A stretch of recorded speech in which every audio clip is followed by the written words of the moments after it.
Chers amis du Club des Hommes en Noir, avant de retrouver nos invités pour une nouvelle émission, permettez-moi tout d'abord au nom de toute l'équipe qui réalise cette émission, car vous savez qu'ils sont plusieurs derrière les caméras, de vous souhaiter une très bonne fête de Pâques, un excellent temps pascal, et puis aussi sincèrement vous remercier pour votre soutien.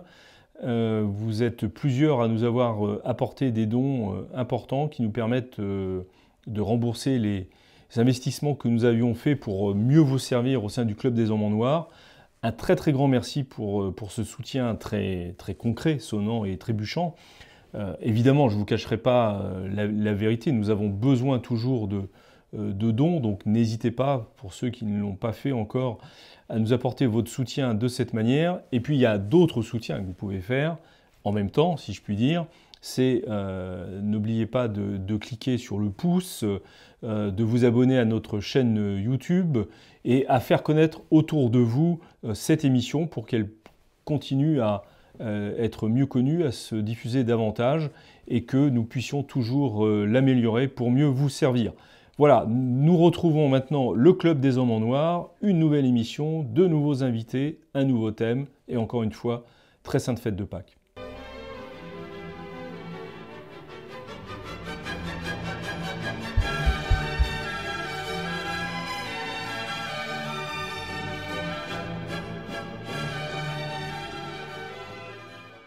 Chers amis, bonjour, bienvenue dans ce nouvel épisode du Club des Hommes en Noir. Très heureux de vous retrouver pour cette nouvelle émission qui tournera évidemment actualité et profonde oblige, si je puis dire, autour de la fête de Pâques.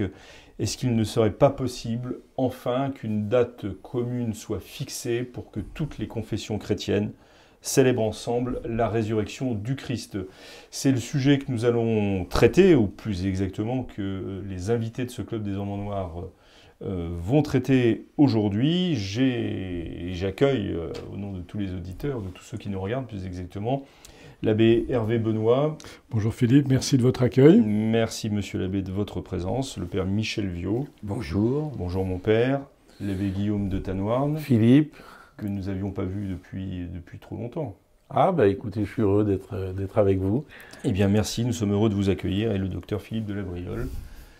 Merci beaucoup également d'être à nouveau présent avec nous pour représenter la voix du laïcat qui depuis plus de 70 ans donc, la voix du tiers-état a une grande place dans l'Église. Alors messieurs, est-ce une bonne idée de fixer une date unique, commune? Je crois que depuis l'origine de l'Église, il n'y a pas de date unique et commune de Pâques. On a déjà un texte du pape Victor en 200 voilà, qui essaye de savoir ce qui se passe en Asie où on n'a pas la même date de Pâques qu'à Rome. Et les Asiates, donc les Éphésiens, enfin tous ces gens auxquels saint Paul s'est adressé en temporibus illis, et surtout tous ces gens qui ont connu Saint Jean, Saint Polycarpe, enfin, tous ces gens pensent que Pâques se fête le 14 Nisan. C'est-à-dire 14 Nisan alors d'après le calendrier hébraïque. Et en fait, dans l'évangile même, on a l'impression que la date de Pâques est fluctuante parce que le Christ convoque ses apôtres le jeudi saint et il donne sa vie le vendredi et il ressuscite le jour de Pâques. Alors, en quoi est-ce fluctuant? Est-ce que le jeudi saint, c'est Pâques ou c'est pas Pâques? Oui, je pourrais dire un mot là-dessus. Oui, bien sûr, mon père, vous pourrez parler, mais donc en fait, pour moi, le jeudi saint, c'est même au temps du Christ, la date de Pâques n'est pas absolument fixe. Puisque donc le Christ convoque ses apôtres, sans doute un 14 Nisan, on n'y était pas, hein. Enfin, pas moi en tous les cas, oui. Selon un calendrier intégriste juif, et alors que officiellement la fête de Pâques avait lieu plus tard, le dimanche. D'accord. Pardon, mais quand vous dites un calendrier intégriste juif, moi le mot intégrisme c'est pour rire, c'est pour rire. Mais justement, continuons à rire ensemble si vous voulez bien. Vous n'êtes pas sans savoir, notamment pour l'avoir subi, que ce mot est souvent employé dans une intention assez perfide quand même. Alors moi j'aime beaucoup la définition d'André Frossard. L'intégriste, c'est celui qui veut faire la volonté de Dieu, que Dieu le veuille ou non. Oui. Vous remettez, Je la partage. vous remettez une pièce dans le cochonnet là, mais... mais alors l'intégrisme existe dans toutes les confessions, et même il y a des intégristes athées, il y a des intégristes en quoi ces juifs Je que crois vous qu'en visez fait, en quoi ces juifs que vous visez étaient-ils intégristes par rapport à Bah, la date de Pâques? Ils avaient une autre date de Pâques que la date de Pâques officielle, et donc ils revendiquaient un calendrier, comme les vieux croyants plus tard en Russie, comme... D'accord. Alors, tout ça, vous êtes en train de nous dire en fait, que la date de Pâques n'a jamais été commune et ça remonte Ça remonte à l'origine. Mais ça ne répond pas, directement à la question. C'est pas parce que dans le passé, ça n'a jamais été le cas. Mais à l'époque du Christ, ça n'a pas été le cas. Oui, mais Mais à l'époque du Christ, les événements se sont passés pour la première fois, voilà, donc, sous leur forme durable. Mais est-ce qu'il ne faudrait pas aujourd'hui, tirant les leçons de l'histoire de la chrétienté, qui est une histoire quand même assez mouvementée, qu'on fixe une fois pour toutes une date commune? Il faut pas... C'est juste la question en fait. Il ne faut pas fixer une date commune quand depuis l'origine elle n'est pas commune. Et quand le pape Victor est obligé de reconnaître que la tradition des Éphésiens est tout à fait ancienne et remonte à l'origine du christianisme, donc que lui, tout pape qu'il soit, ne peut pas les faire changer de date. Ah, ça c'est intéressant. Vous vouliez parler du pape Victor aussi, je crois. Juste cette question du calendrier, elle est importante. Les trois évangiles synoptiques ne concordent pas avec celui de Saint Jean. Et il y a une grande thèse d'Annie Jaubert là-dessus, sur la question du repas, du dernier repas que Jésus a pris, qui montre bien qu'il y avait différents calendriers à cette époque-là, effectivement.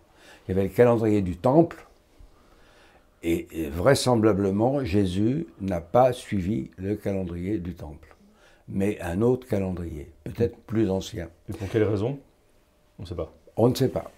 Parce que, non, mais alors, il y a une conséquence ça lui importante. permettait Non, de... mais il y a une conséquence importante, c'est que s'il a célébré la Pâque, non pas le jeudi saint, mais quelques jours auparavant, ça laisse la place au procès juif. Alors qu'autrement, il n'y a pas de procès juif. Oui, ça c'est la thèse d'Annie Jaubert. Ben, c'est la thèse d'Annie Jaubert, oui, mais elle n'est pas selon inintéressante. lequel le procès juif aurait lieu le mardi. Ben, voilà. Elle n'est pas mauvaise. Oui, pourquoi pas. Mais non, mais je veux dire, elle n'est pas fausse, parce que en quoi ça intéressait le grand prêtre de faire condamner Jésus uniquement pour trouble sur l'ordre public et pour être un révolutionnaire. Ce qui l'intéressait, c'était aussi de le faire condamner sur le plan religieux, comme un faussaire, comme un blasphémateur, un sacrilège. Et pour ça, il fallait un tribunal religieux. Et donc le Sanhédrin. Or, si vous prenez les textes tels qu'ils sont, c'est impossible de réunir le Sanhédrin, surtout dans la période pascale, pour une condamnation à mort, en plus, dans un temps aussi bref. Voilà. Donc, je pense qu'effectivement, c'est intéressant de dire qu'à l'origine, il y a deux calendriers de Pâques. Il y en a un très ancien qu'a suivi Jésus, parce qu'il a fait un repas pascal, mais sans doute, il n'a pas voulu le faire en même temps que le temple. Il a pris un calendrier plus ancien, ce qui explique là, ensuite le procès juif et le fait qu'on amène à Pilate, effectivement, un homme qui est déjà condamné. C'est-à-dire que les tenants, effectivement, de la chronologie habituelle, vous diront qu'il n'y a pas eu de procès juif et que juste un interrogatoire bâclé et qu'on a amené à Pilate quelqu'un qui n'était pas condamné et que Pilate seul a condamné. Je dis pas ça du tout pour faire retomber ça aussi sur les Juifs, c'est pas la question. C'est pas tout le peuple juif qui est coupable. Bon, simplement pour dire, à l'origine, il n'y avait pas une date commune de Pâques chez les Juifs. Ça, voilà. clair. Je crois me rappeler, pour apporter un tout petit complément, je crois me rappeler que les Esséniens, on va dire secte pour faire court, proche du judaïsme, pareil, il y avait un calendrier différent. Tout à fait. Donc voilà, il y a multiplication des calendriers. Et donc à l'époque du pape Victor, quand intervient, me semble-t-il, Saint Irénée de Lyon, puisqu'il Saint est Irénée était impliqué dans le débat. sur ces questions-là. Le factotum du pape. Voilà, exactement. De fait, on constate l'existence de ces deux calendriers dans l'Église chrétienne. Voilà.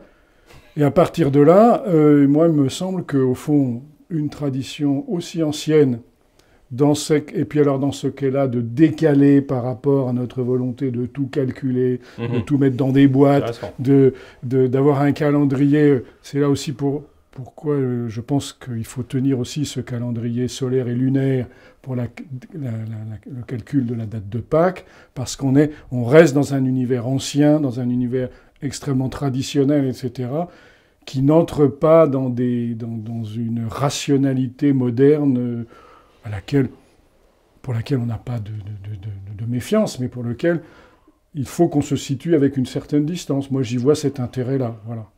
Très bien. Je reviendrai sur tout ça, mais je voudrais entendre un peu l'avis du laïc sur personnellement, je prends acte de ces diversités d'interprétations qui sont toutes argumentées, mais je trouve que c'est assez compréhensible pour un catholique que l'Église, à un moment donné, ait stoppé la discussion pour désigner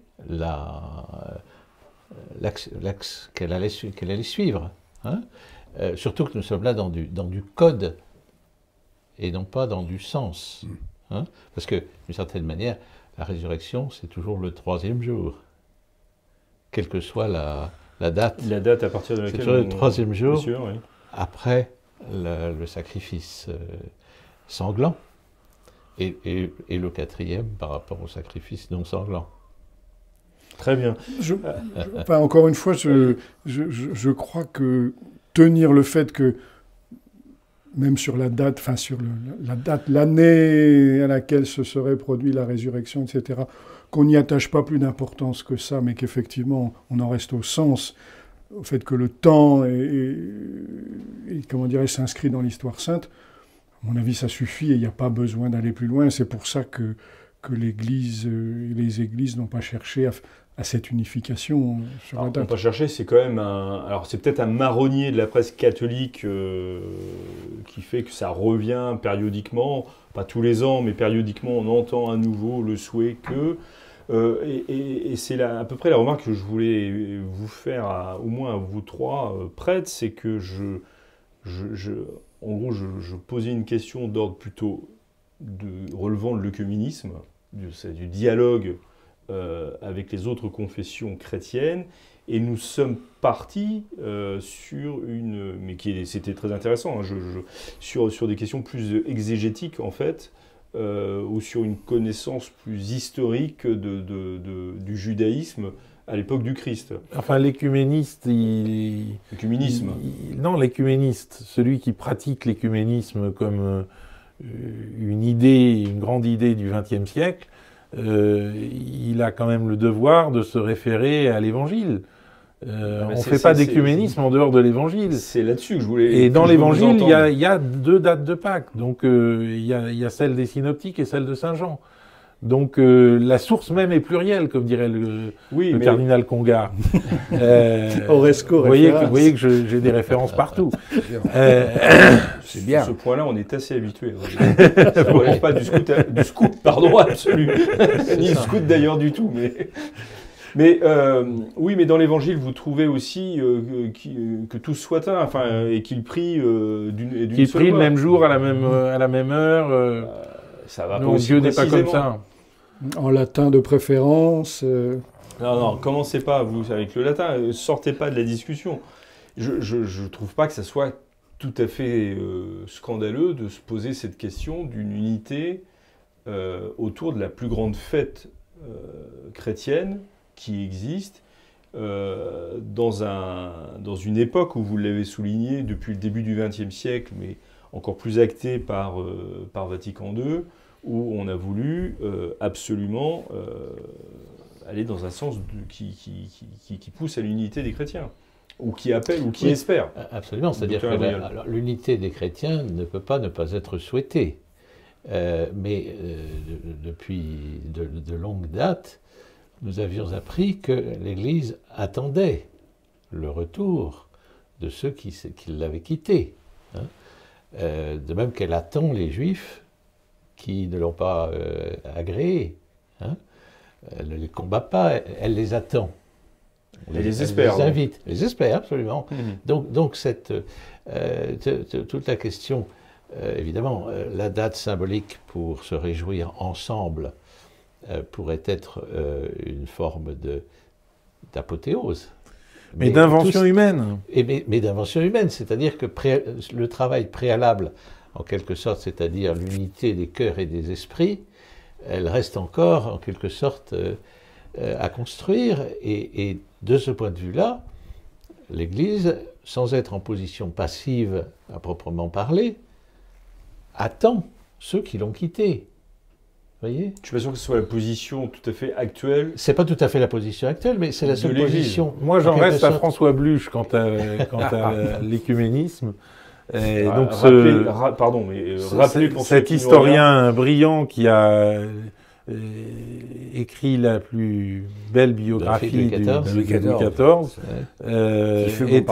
était protestant, a été pasteur ou prédicateur. Non, prédicateur, mais il était un paroissien.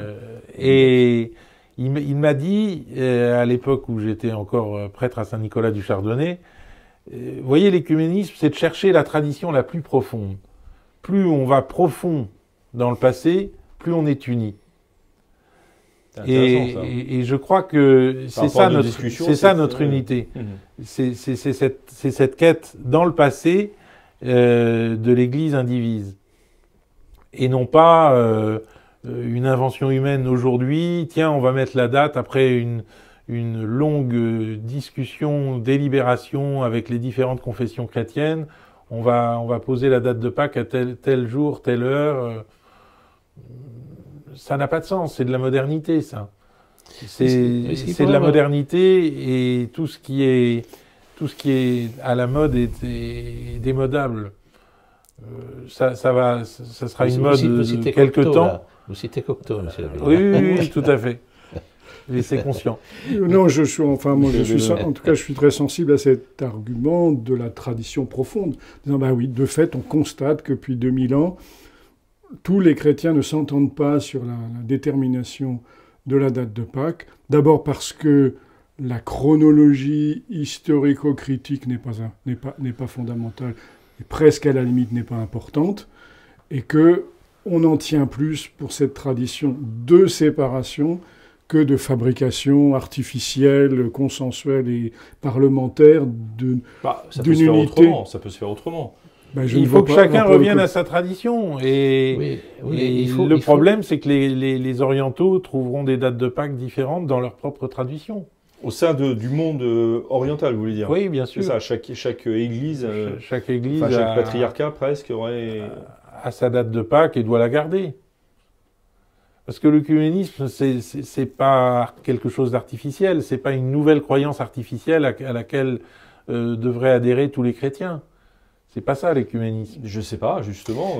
C'est la quête de la foi authentique. Oui, c'est la vérité. C'est la quête Ou alors de ça n'a pas de sens. Mon père, vous qui avez une expérience de deux côtés, si je puis dire. Mais l'œcuménisme, effectivement, fait partie. Nous devons rechercher l'unité chrétienne, mais pas à n'importe quel prix, et pas n'importe comment. Et on ne peut pas traiter de l'unité chrétienne comme on peut traiter comme on pourrait agir pour, disons, des conditions de paix entre deux pays ou des traités de commerce avec des arrangements.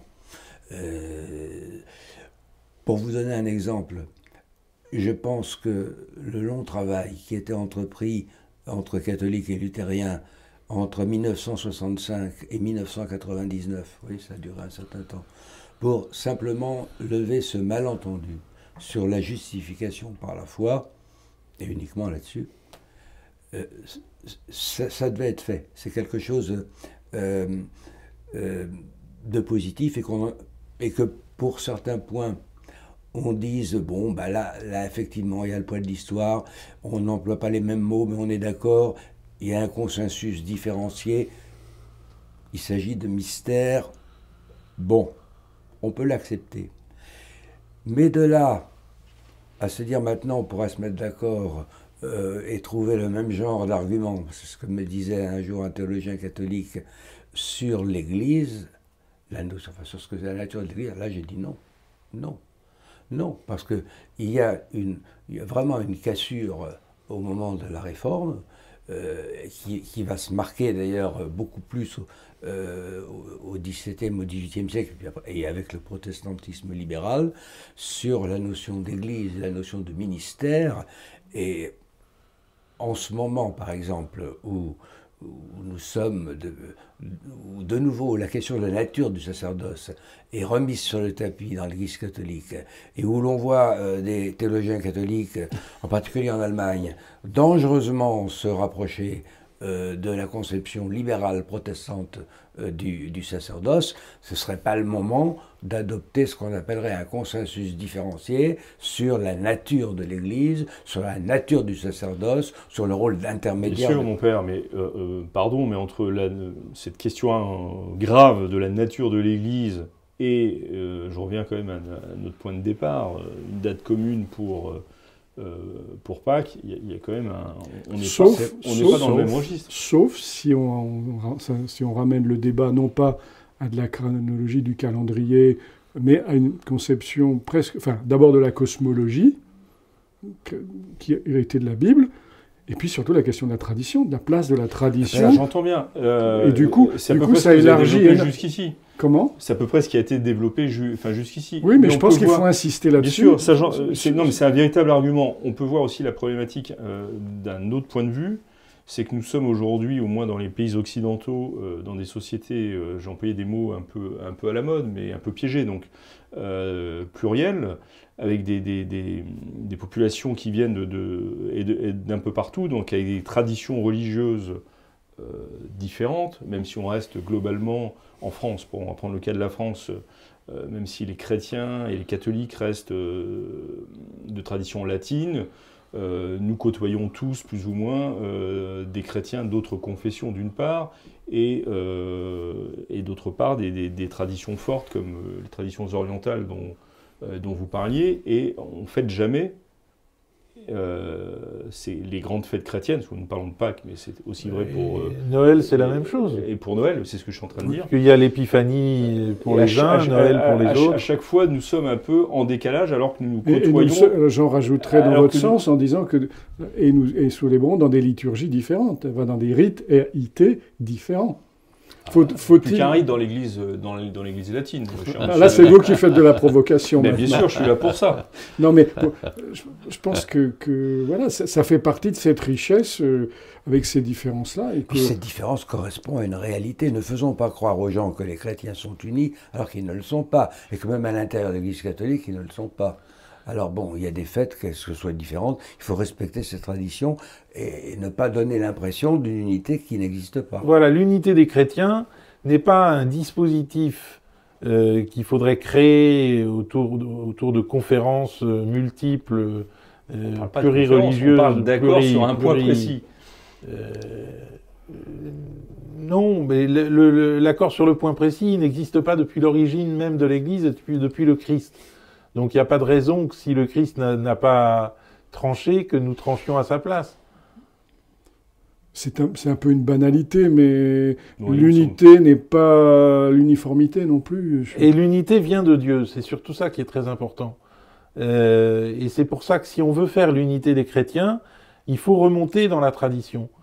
Par exemple, le sacrement de l'Eucharistie. Si les luthériens veulent bien remonter dans leur tradition, ils se rendront compte que Luther avait des théories sur l'Eucharistie qui étaient celles des Occamiens de l'époque, Gabriel Biel, etc., son maître, mais qui étaient des catholiques. Et qu'en fait, la théologie luthérienne de l'Eucharistie inclut la présence réelle, par exemple. Et elle est donc catholicisable. Mais elle est catholicisable dans la mesure où on accepte, on accepte la tradition. Alors comment est-ce qu'on dialogue concrètement avec les différentes confessions chrétiennes ? Vous venez de parler d'ailleurs... Moi, quand j'ai eu l'occasion de dialoguer avec le pasteur Joly, par exemple, pour ne pas le citer, j'ai toujours remarqué que c'était l'appel à la tradition qui faisait notre unité. Lorsque nous sommes allés voir Port-Royal ensemble, eh bien, on était vraiment catholique dans l'esprit, c'est-à-dire universel. Et Port-Royal, c'est une question sur la grâce qui se pose. Mais bon, les jésuites ont absolument voulu prouver que les jansénistes n'étaient pas catholiques. Bon, ils se sont quand même heurtés à la qualité à Pascal. Oui, et pas seulement, mais à Pascal, entre autres. Oui, alors ça, pour reprendre l'exemple que vous venez de donner, monsieur l'abbé, du dialogue que vous avez eu, c'est un dialogue de personne à personne. Ça, il est possible, il s'est quasiment toujours fait. Enfin, peut-être, mais qui crée une véritable unité. Enfin, il n'y a pas eu de tabou entre nous. Oui, non, mais bien sûr, ça je n'en doute pas. Le livre a été publié, donc tout le monde peut en juger. Bah, écoutez, on peut aussi... alors après, l'abbé Viau sera bien plus compétent que moi pour en parler, mais on peut aussi reprendre... alors il faudrait plusieurs émissions pour reprendre toute l'histoire de l'œcuménisme récent, à travers des mouvements spirituels, des rencontres personnelles, des approches différentes, etc. Puis la création d'instances de dialogue, etc. Enfin, il y a toute une histoire depuis 100 ans, 150 ans, même un peu plus. Ça montre certains chemins de ce dialogue, mais on voit aussi, parce que... Est-ce que ce dialogue est possible, tout simplement ? En tout cas, il a eu lieu, il a apporté un certain nombre de choses, finalement, on pourrait dire relativement restreintes, mais il y a eu quand même des rencontres, il y a eu un certain nombre de rapprochements, il y a eu des... Et puis, il faut bien dire aujourd'hui qu'il est arrivé à un certain point de... Comment on va dire ? J'allais dire d'épuisement, ou enfin de... Mais c'est la pression qu'on a, effectivement. Oui, c'est pour ça aussi que je vous pose la question. Mais ce qui s'est épuisé, c'est l'idée qu'on puisse créer un dispositif moderne autour duquel on s'unisse tous. C'était une idée du cardinal Congar. C'est-à-dire qu'en avance de phase, il fallait que le point de ralliement oblige tout le monde à bouger. Hein, un peu comme... voilà, il y a oui, mais à la fin de sa vie, justement, le cardinal Congar disait « la source est plurielle, on n'arrivera pas à faire l'unité ». L'unité vient de Dieu, cela dit. Maintenant, les choses, si vous voulez, c'est vrai que c'est essoufflé, l'œcuménisme. Bon, mais regarde, il y a eu un tournant en 2017, on a célébré l'anniversaire de la Réforme. Moi, j'avais demandé, quelques années auparavant, qu'on puisse rééditer le livre de Louis Bouillet, du protestantisme à l'Église. Un chef-d'œuvre. C'est un chef-d'œuvre, ben évidemment, c'est un chef-d'œuvre, mais qui devrait être commenté parce que vous avez tout le passage sur le nominalisme. Vous êtes beaucoup plus philosophe que moi, monsieur l'abbé de Tanoirle, et vous savez bien que ce passage-là, il est capital. Bon, et vous avez rappelé Occam et Biel, et vous avez tout à fait raison. Et que tous les problèmes, enfin, pour bien comprendre tout le côté malentendu qu'il y a entre Luther et le catholicisme, et puis aussi les vraies ruptures qu'il y a eu. Bon, il faut connaître cela. Et Louis Bouillet a eu l'immense avantage, puisqu'il a été pasteur luthérien et oratorien, et quel théologien, hein, un remarquable théologien. Quel érudit. Voilà, quel érudit. Bon, moi j'avais demandé la réédition du livre, j'avais supplié quelqu'un de beaucoup plus instruit que moi en matière de théologie et de philosophie de commenter. Et ça, malheureusement, ça n'a pas été fait. Et dans toutes les rencontres auxquelles j'ai assisté, enfin, quelques-unes, parce qu'évidemment, je ne peux pas trop me montrer dans les grandes réunions œcuméniques, je ne suis pas montrable, n'est-ce pas, pour les raisons... C'est un autre exemple, vous voulez dire oui, enfin, bon, voilà. Vous êtes pas sûr Enfin, j'ai quand même pu aller à Ars, tout de même. Ouais. Voyez-vous, et c'est très curieux, d'ailleurs, le journaliste de la Croix n'a retenu que... Il semblerait que je sois le seul à avoir parlé, alors c'est sur une trentaine, mais enfin, évidemment, dans des... Pardon, vous faites allusion à quel événement, là? Ah ben, il y a eu un grand symposium sous la présidence du cardinal Ouellette à Ars. Ah oui, donc récemment. En 2017, sur Luther, avec Luther. Et bon, moi, j'ai montré, il y avait deux sortes d'écrits de Luther, si vous voulez. Et il y avait les écrits polémiques, évidemment, où il ne faut pas en rester là. Et que, par exemple... on ne peut pas complètement les évacuer non plus. Non, on ne peut pas les évacuer, mais d'ailleurs, non, mais j'ai fait remarquer quand même que les églises luthériennes, dans leurs livres de confession de foi, les 5 livres, ne les avaient pas retenus. C'est-à-dire ce qu'on appelle les 3 grands écrits réformateurs, aucun des 3 ne s'y trouve, comme par hasard. Alors ne leur donnons pas, il ne faut pas que les catholiques leur donnent une importance que les luthériens ne leur donnent pas. Ça, c'est un exemple de prise en compte dans un dialogue entre, voilà, parce que, voyez-vous, quand je lis le livre de 1520 de Martin Luther, le manifeste à la noblesse chrétienne de la nation allemande, ou encore de la captivité babylonienne de l'Église, je me dis, tiens, voilà la nourriture spirituelle de nos frères catholiques allemands en ce moment. Ils nous ressortent ça. Mais oui, mais ils nous ressortent ça, c'est tout. C'est pas nouveau. C'est pas nouveau. C'est une forme de marxisme très étonnant. Sur la question de communisme, finalement. Si vous voulez, mais en tout cas, il y a une conception du rôle des laïcs, évidemment, puis on peut donc, à partir de là, déborder sur la question des femmes. Mais évidemment, Luther n'aurait pas fait parce qu'on est au XVIe siècle. Mais si on touche à cela, n'est-ce pas, et si on ne se rend pas compte que ce manifeste à la noblesse chrétienne est un écrit purement polémique et auquel les luthériens n'ont pas donné cette importance que les catholiques leur donnent aujourd'hui, parce que ça les arrange dans leur promotion du laïcat qui va détruire la notion du sacerdoce catholique qu'a défendu le Concile de Trente. Et c'est intéressant de voir d'ailleurs qu'en 1580, donc après le Concile de Trente, il y a le dernier livre symbolique luthérien, la Formule de Concorde, qui tient compte de certaines choses du Concile de Trente, et en particulier de tout ce problème. L'évoquer rapidement tout à l'heure avec la consubstantiation, mais là on remet les choses en ordre à propos du péché originel sur la notion de nature et la notion d'accident. Et que quand on explique que finalement on ne dit pas le contraire de la théologie scolastique, et on corrige Luther en 1540. Alors pardon, mais là... Mais alors, par exemple, Louis Bouillet, personnage vénérable, a écrit lui-même la décomposition du catholicisme dans les suites immédiates du Concile. Du Concile Vatican II. Et qu'on pourrait classer parmi ses œuvres polémiques, pour le coup. Oui, certainement. Ça lui a coûté le chapeau de cardinal. Ça lui a coûté le chapeau.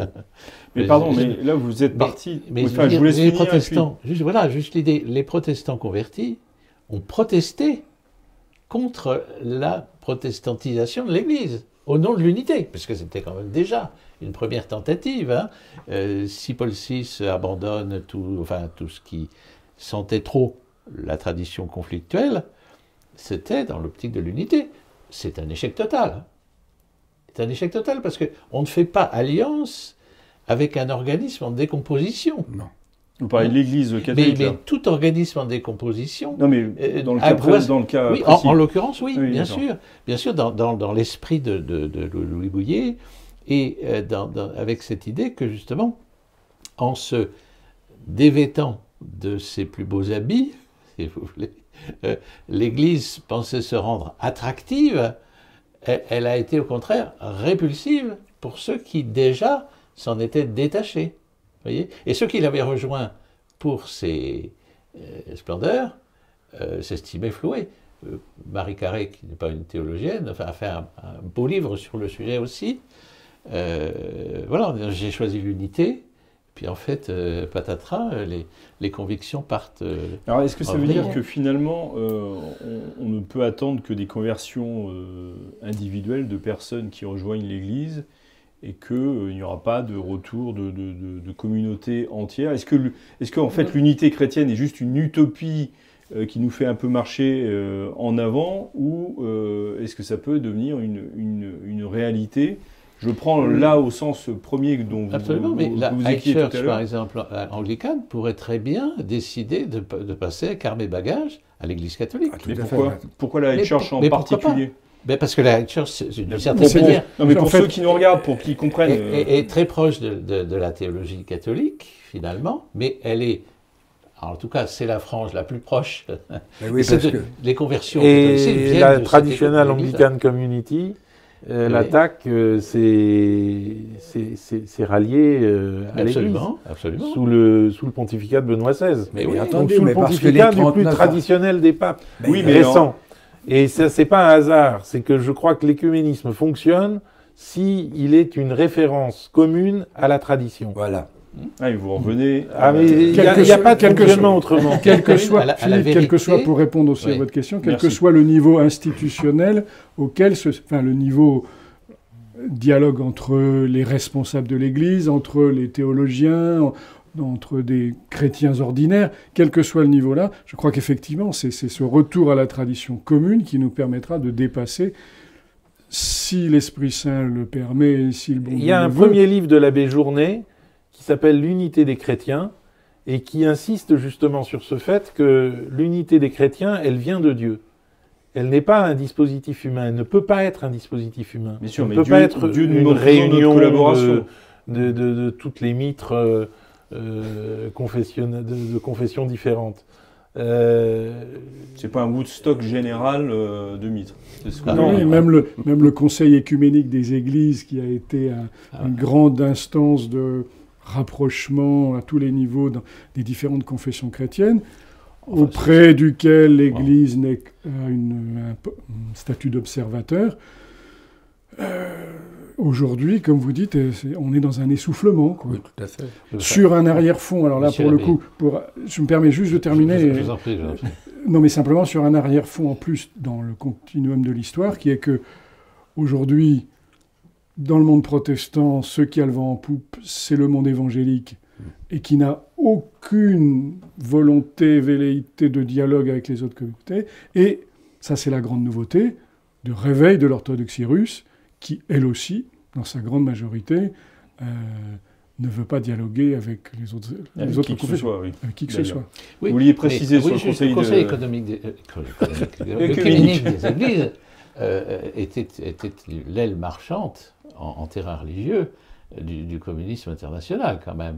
C'est-à-dire que la portée théologique des débats à l'intérieur du Conseil économique des Églises, dont on avait régulièrement les échos par une revue qui a disparu, qui s'appelait les ICI, les informations catholiques internationales. C'était un catéchisme subversif. Oui, mais en même temps, il y a eu ça. Et en même temps, c'était le cheval de Troie. Ça a permis à tous les évêques orientaux, sous le joug communiste, de venir en Occident, de discuter.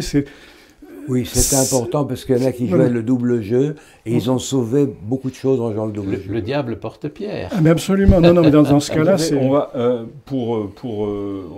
comme l'émission va bientôt se terminer, je voudrais quand même qu'on reparte d'un autre constat, c'est que nos sociétés, encore une fois occidentales, se déchristianisent à tout va, à tout vent et de manière accélérée, jusqu'à remettre en cause la nature humaine elle-même. Est-ce qu'il n'y aurait pas une nécessité quand même, j'aime pas le terme, mais d'un front commun des chrétiens, quelle que soit leur confession? Alors ça passe peut-être pas par une date commune. C'est très important, un front commun des chrétiens. Et je pense que ce front commun des chrétiens, une fois de plus, c'est dans la connaissance de leur tradition qu'il va s'élaborer. Oui, parce que si c'est une addition de fronts sans cerveau, ou avec des cerveaux atrophiés. Vous êtes sévère, là. Oui, parce que effectivement, les temps sont très durs. Et ça s'est accéléré, la déchristianisation, ces temps-ci. Ça s'est accéléré aussi la déficience de connaissances chrétiennes à une vitesse grand V. Moi, je l'ai vu en l'espace de 10 ans. Alors, oui, il faut être sévère. Un front commun, oui, mais que ce ne soit pas le front de la sottise.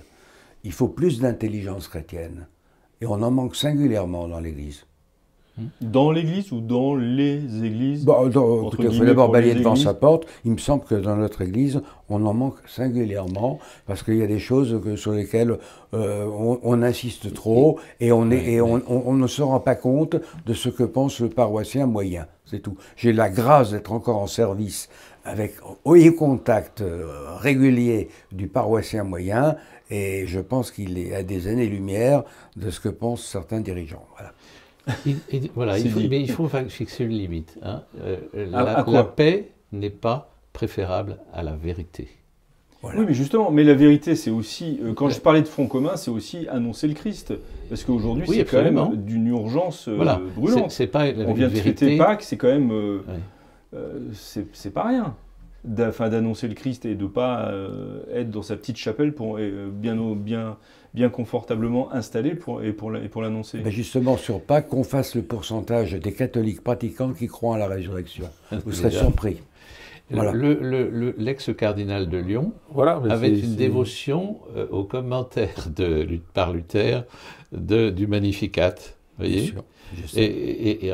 Bon, mais c'est un boulet rouge sur le pouvoir des œuvres, en fait. Hein? Donc là, c'est un point de litige avec le protestantisme. Et si la foi sauve, d'une certaine manière, on fait quoi? On fait Mais rien. là aussi, il y a malentendu.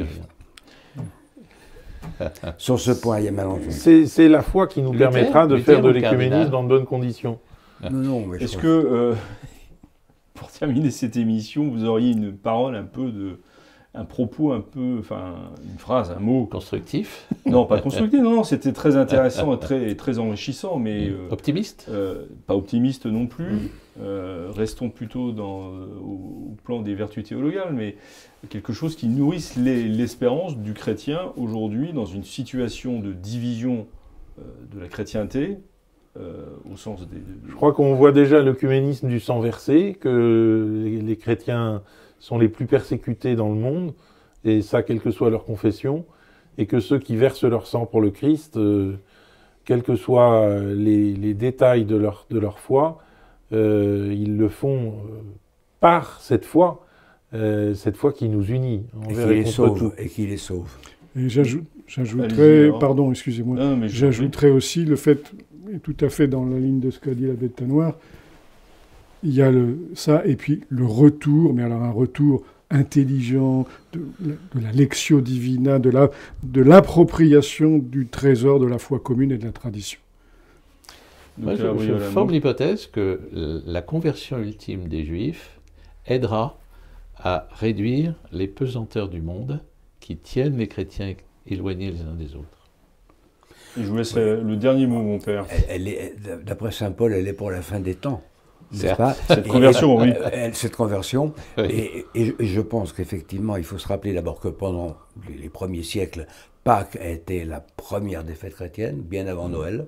Bon. Oui. Et que donc ce principe de la résurrection, cette foi en la résurrection, c'est ce qui unit de fait des chrétiens qui peuvent être divisés sur d'autres questions, mais cette foi en la résurrection des corps, la résurrection de la chair, même comme l'on dit, à condition de bien l'expliquer ce que ça veut dire, c'est fondamental et ça reste le signe d'unité, voilà, et qui nous est donné par Dieu.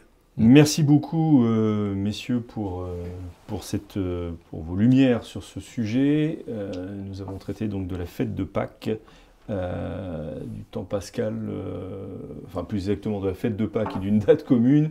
Je vous souhaite un excellent temps pascal. Nous nous retrouverons très prochainement pour un nouveau club des Hommes en Noir. D'ici là, dans cette espérance de la résurrection, que Dieu nous garde.